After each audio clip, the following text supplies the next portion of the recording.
Hello, this is Adjunct Professor Kalina Richards, and I'm preparing this video for you to help you get adjusted to our Criminal Justice 203 Intro to Family Violence course.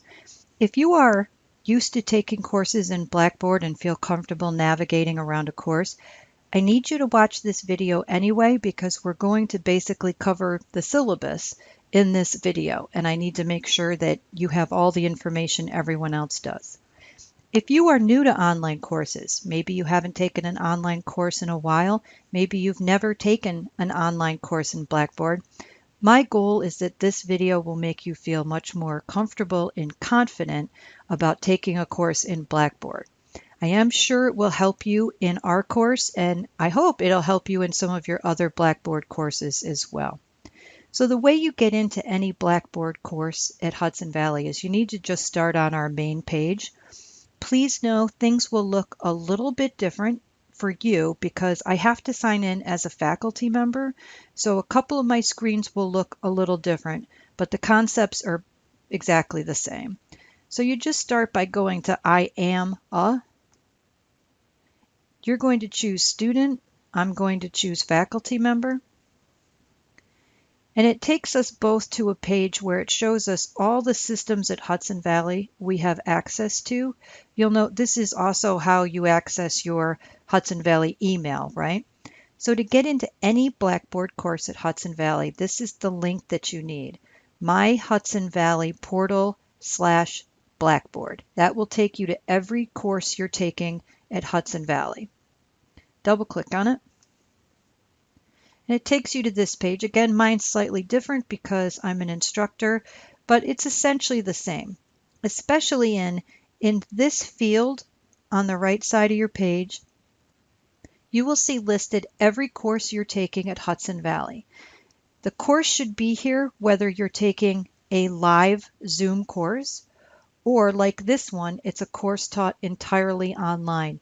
Even courses that are taught in Zoom, for example, my Intro to Criminal Justice course this semester, we're still using Blackboard. The students will be taking all their quizzes and exams on Blackboard.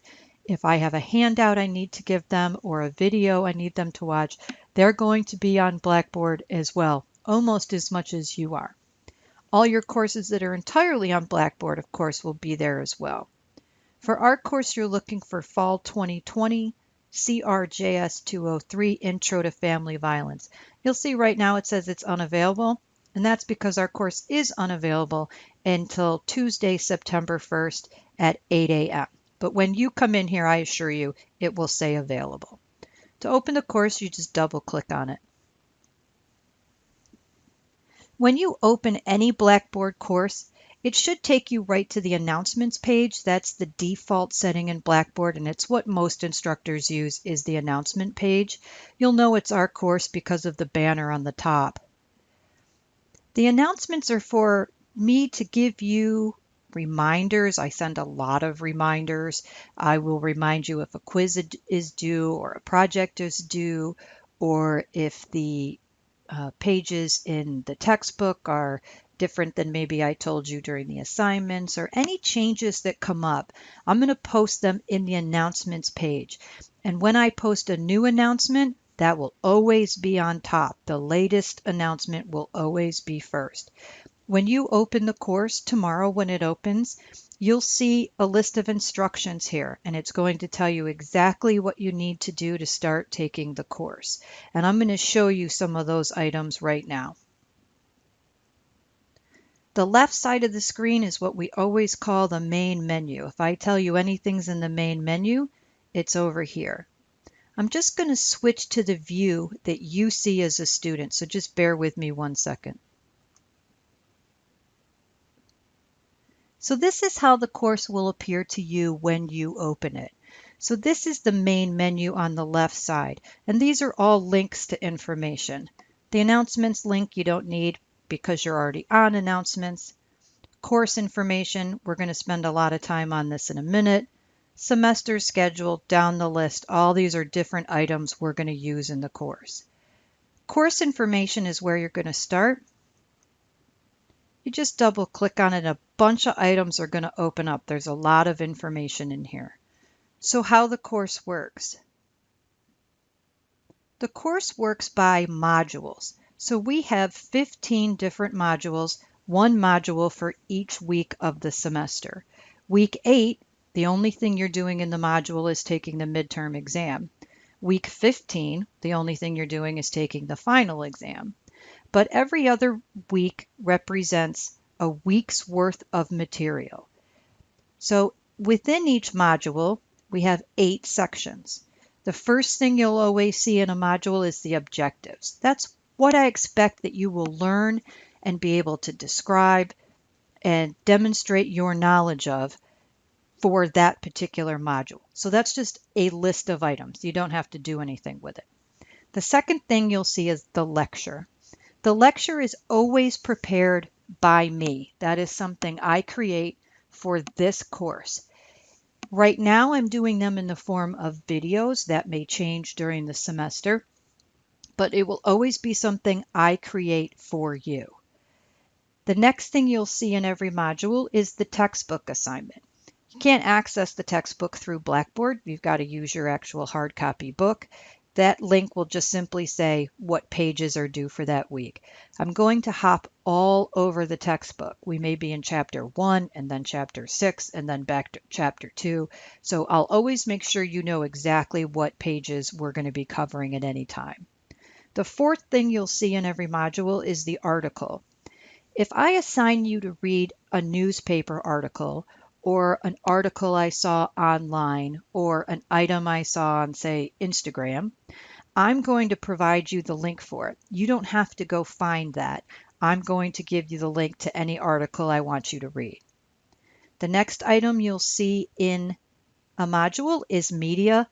That could be a video, a website, a movie clip, a short film, something I saw on TV. It could be just about anything. And again, you don't have to go find it. I provide the link to it for you. The sixth item you'll see in a module is a project. We're going to have 8 projects during this semester that count towards your final grade. The projects will all be submitted via Blackboard. There may be an exception to that, but we'll get more instruction on that when we get closer to one being due. The projects could be a quick research item where I ask you to find a story about a particular act of family violence, or find a news item, or locate a book, which we could all read if we wanted to learn more about a different topic. It could be any kind of short research item where I'm asking you to go locate something that you're going to share with me. It could also be a mini essay. By mini essay, I mean 2 or 3 well-written paragraphs. Spelling and grammar counts. Citation counts, and we'll talk about that in a different context just a minute. And it could be any other list of activities, but you will have 8 projects during this semester. The next item you'll see in a module is a quiz. We will have 8 quizzes during the semester. If you're new to online learning, the quiz structure might sound a little different to you. In my course, you can take every quiz 3 times, and only the highest score counts. So you take a quiz once, you get a 70. You get to take it again. The next time you get an 80. Then you take it a third time and you get 100. The only score that counts towards your grade is the 100. The 70 and the 80 disappear. So it's really important that you take the quizzes all 3 times. Let's say the first time you take a quiz, you get 100. And you say, well, I can't score any higher than that. Why am I going to take it again? It's really important for you to take it the second and third time, because what you're doing is you're actually studying. You're studying by taking those quizzes and testing yourself, and you're studying for the midterm and the final exam. So even if you get 100, it's really important that you go ahead and take the time to take the quiz all 3 times. The last item you'll see is the discussion board. Our discussion board for our course is just for extra credit. So what I'll do is I'll pose a question, or I'll ask for your opinion on something, and you write a very short post on the discussion board. These items shouldn't take any more than maybe 10 minutes for you to complete. You may earn up to 5 points to be added to your midterm exam score. That's the first half of the semester. The second half of the semester will have 5 more opportunities for extra credit, and up to 5 points can be applied to your final exam score. Really important to do this. I've seen it have a really positive impact on students' grades, and it's really easy. Okay, so those are the items. It does not mean you'll have every one of these items every week.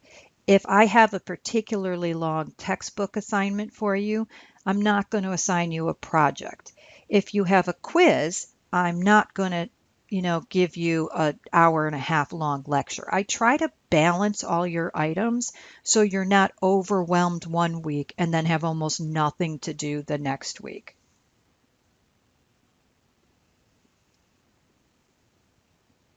When you navigate in Blackboard, you can use your back arrow at the top of your screen, but you also have what they call a breadcrumb trail here. So right now we're in how the course works. If I want to go backwards, I can just click on course information and it'll take me back one page. The description of our course, this is just this description from the catalog. I'm required to put this in the course. Attendance, participation, and communication policies. I'm not going to go all the way through this. One of your first assignments is to go through all these items and read them, so I'm not going to read them to you. I do expect attendance and participation. That may seem weird, like how am I going to attend and participate in an online course? Well, there's a way, and I describe it in this section. Discussion and email communication. Our official form of communication is Hudson Valley email. So if you need to have a private conversation with me or ask me a question or you need help with anything, our formal communication method is Hudson Valley email. Please know that I am an adjunct, which means I work part-time for Hudson Valley. I work full-time for New York State, and I am prohibited from doing Hudson Valley work while I am at my state job, which means Tuesday through Friday, 9 to 5. It may take me a little longer to answer your emails. I do check my Hudson Valley email several times a day, and I will respond to you just as quickly as I can. On the flip side, I would really appreciate it if you respond to me as quickly as you can. Okay, so that'll be a deal between us. Again, to navigate to the page I was just on, I just follow my trail and go back one section. Grading. Everybody wants to know about grading, so let's look at grading. Your final grade is really easy to compute in this course. You have 8 projects, 8 quizzes, your midterm exam, and your final exam. And each one of those items is 25% of your grade. So it's pretty straightforward. Academic integrity. If you talk to any students who've ever taken a class with me, you will find out I take academic integrity very seriously. I describe specifically what it means to plagiarize, how cheating on quizzes and exams occurs, and what happens if you submit material from another course. Plagiarism just means if you take information from another source, you have to cite it, which means you need to state in a specific way where that information came from. That means in whole or in part. If you copy 5 words from an author and don't attribute it to a source, that is plagiarism. Cheating on quizzes and exams. When you take any quiz in this course, you take the midterm or the final, you are on the honor system. That means you are not to refer to any course, textbook, any other book, notes, another person, an electronic device, the internet, or anything else. The honor code expects that you will take the exam in my course using the information in your brain only. And remember, there's really no need to cheat on quizzes in this course because you get to take them 3 times. So I've set this up to take the stress out of quizzes. Of course, the midterm exam and final exam are the same way. You can only take those 1 time, however, but you are prohibited from using any material other than your own brain. Submitting material from another course comes up occasionally. If you've done a project for another course, or maybe you work in this field and you want to expand on something you've already done, you just need to get my permission for that first, because if you submit something like a paper you wrote from another class and act as if you wrote it for this class, that's academic dishonesty, and I take that seriously. But if you do want to continue a research project or add on to something you've done before, just let me know and we can talk about it and get it figured out so you'll be on the up and up. Z grade date, other information is here. I'll let you look through that. Down at the bottom of this same page is lots of stuff about assistance for students. If you are a foreign student, if you are English as a second language, if you have a disability, there is all types of way we can provide assistance for you at the college. Even though you're online, even though you're not on campus, help is still available.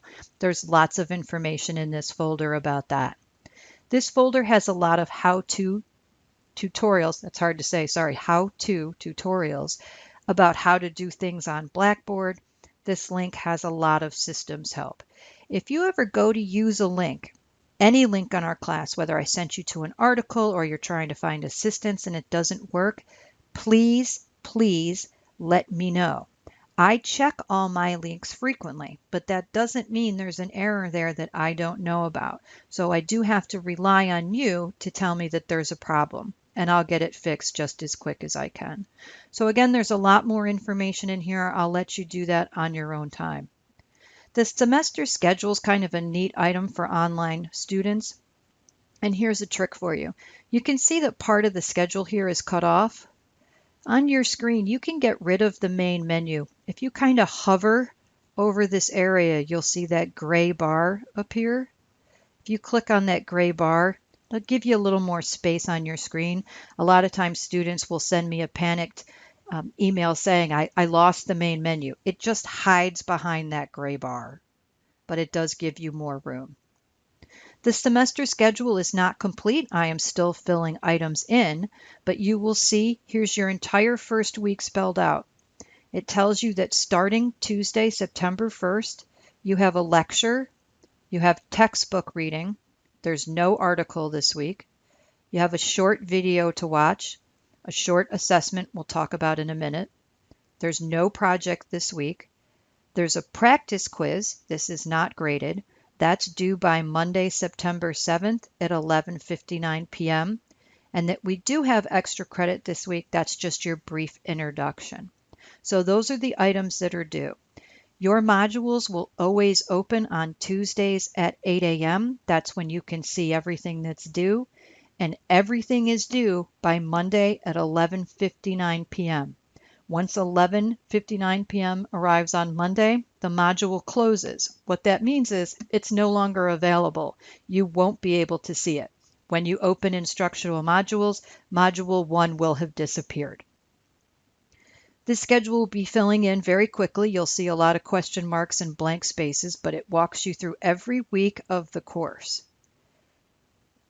When the schedule changes, I'll always alert you. Module 6 says, alert, ends on Sunday. Other than that, they open on Tuesday and Monday night. You can already see our midterm date. Our midterm opens Thursday, October 22nd and closes Friday, October 23rd. That means you can take the midterm exam anytime between 8 a.m. Thursday and 1 minute to midnight on Friday. Likewise, if you scroll down to the bottom, there's our final exam. It opens Thursday, December 17th and closes Friday, December 18th. You can take our final exam at any time while it's open. So that's the semester schedule. Like I said, there's a lot of blank schedules and things to be determined in there, but it'll fill up quite quickly. And your first week's already done for you. Just a few more quick items and I'll end this video and let you go on to something else. Pull my gray bar back up. Here's your instructional modules. Every Tuesday morning you can click on the instructional module. The one that you need to do will be here. Right now there's only one. You can double click on it. Like I explained a minute ago, it always starts with your objectives. Here's the things I expect you to know and to learn during this module. If you go to click on it, it doesn't do anything because there's nothing in there, right? It's just this little bulleted list. This is your lecture. I'm not going to click on it, but if you click on watch video, I record your lectures on YouTube, so it looks just like a regular YouTube video. You can expand it, pause it, rewind it, watch it as many times as you want, stop and go back to it. So there's your lecture. I do put these generally in the order that I suggest you do them in, right? So you should always start with the lecture. The lecture is a preview for the reading. Your textbook assignment will always be second. Again, if you click on it, it doesn't do anything because there's nothing here. It just simply reminds you what pages are required this week. Here's a short video I want you to watch. I'll explain what the video is a little bit in the lecture, but the video itself is self-explanatory. Your first week, you're going to take the VARC assessment. Some of you may be familiar with this or have already taken it. It's just a very quick assessment. It's like 15 questions, and it helps you determine how you learn best, whether you learn best by your eyes, your ears, reading or writing, or by physically doing things. And you'll get your results and you'll email them to me, and then I will email you the results I got. This helps me if you're having trouble in the course to figure out how best to help you. If I've shown you a video and you're struggling with the concepts in it, and I realize that you're really a reading, writing person, I can give you a written description and that might work better for you. So it really just helps me teach you more effectively. If you have extra credit for a module, and this module you do, the link to the discussion board will be here, and the question you need to answer is right below it. This just tells you to introduce yourself. You're going to take a practice quiz this week. This is required. It is due by Monday at 11:59 p.m. The questions are kind of silly. It's 5 questions, but it will just give you practice taking a quiz on Blackboard, and it will make sure that whatever device you're using will allow you to take a quiz on Blackboard, because we need to get those issues figured out now. If there's no grade, there's no score on it, just a little practice to get you used to it. When you don't have something due for the week, I'll put it at the bottom. So it says article, no article this week, project, no project this week. And if you click on it again, it doesn't do anything because there's nothing there. Just a couple more items and we'll let you get back to your life. Also on the main menu, I created a video for you called How to Post on Discussion Board. Discussion Board is always abbreviated capital D, lowercase b, discussion board. Click on that. There's a video on how to post on the discussion board for extra credit. Below that is a video I created for you on how to take a quiz on Blackboard. So if you're new to online learning and you have some anxiety about taking quizzes on Blackboard, this will help you with that, and then you can take the practice quiz. Glossary is really helpful to some students. This is where I put in terms that we've covered either in the lecture or could be from an article or the textbook reading where I give you the definition. Just a different way to study. You can just cruise through here. It's also helpful if you have a kind family member or friend. They can actually quiz you because they have all the definitions here. And in the main menu, you also have access to sending email and accessing your Hudson Valley email. So that's it in a nutshell. I'm going to put it back on the announcements page. So when our course opens tomorrow, Tuesday, September 1st at 8 a.m., please enter our course, go to the announcements page, and it will give you your first instructions. Thank you.